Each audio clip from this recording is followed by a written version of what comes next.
تو ایک منصف مرد کے خاندان میں سے اور ایک منصف عورت کے خاندان میں سے مقرر کرو. وہ اگر صلح کرا دینی چاہیں گے تو اللہ ان میں موافقت پیدا کر دے گا.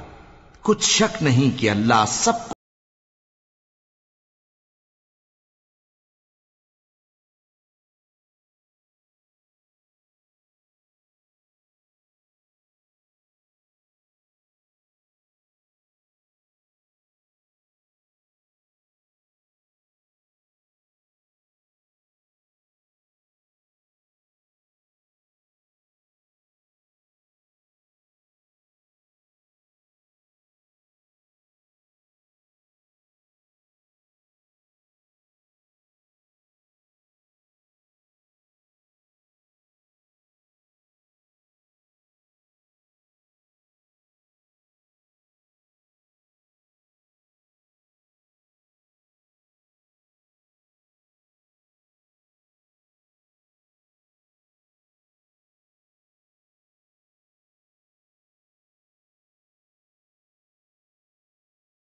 اللہ ہی کی عبادت کرو اور اس کے ساتھ کسی چیز کو شریک نہ بناؤ. اور ماں باپ اور قرابت والوں اور یتیموں اور ناداروں اور رشتہ دار ہمسایوں اور اجنبی ہمسایوں اور پاس بیٹھنے والوں اور مسافروں اور جو لوگ تمہارے قبضے میں ہوں سب کے ساتھ حسن سلوک کرو. بے شک اللہ تکبر کرنے والے بڑائی مارنے والے کو دوست نہیں رکھتا. جو خود بھی بخل کریں اور لوگوں کو بھی بخل سکھائیں. اور جو مال اللہ نے ان کو اپنے فضل سے عطا فرمایا ہے اسے چھپا چھپا کے رکھیں. اور ہم نے کافروں کے لیے ذلت کا عذاب تیار کر رکھا ہے.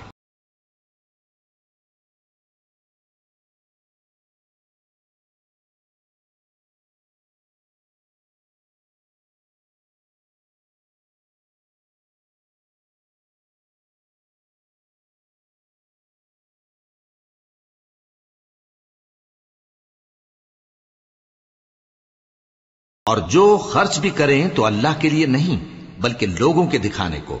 اور ایمان نہ اللہ پر لائیں نہ روز آخر پر. اور جس کا ساتھی شیطان ہوا تو کچھ شک نہیں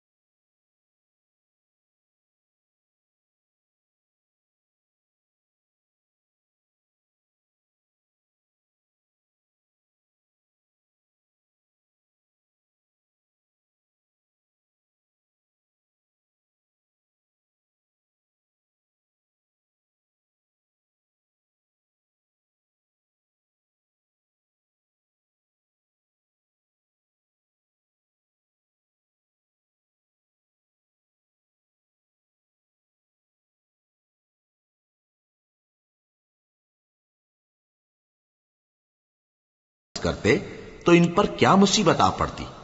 اور اللہ ان کو خوب جانتا ہے. اللہ کسی کی ذرہ بر بھی حق تلفی نہیں کرتا. اور اگر کسی نے نیکی کی ہوگی تو اس کو کئی گنا کر دے گا. اور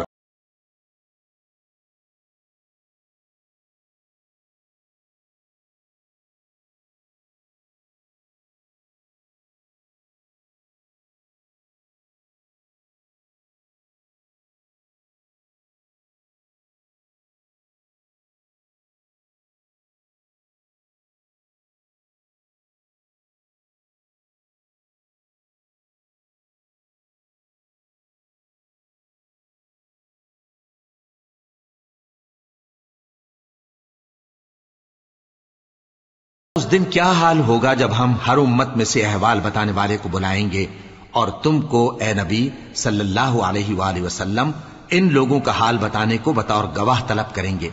اس روز کافر اور پیغمبر کے نافرمان آرزو کریں گے کہ کاش ان کو دھسا کر زمین برابر کر دی جاتی. اور وہ اللہ سے کوئی بات چھپا نہیں سکیں گے.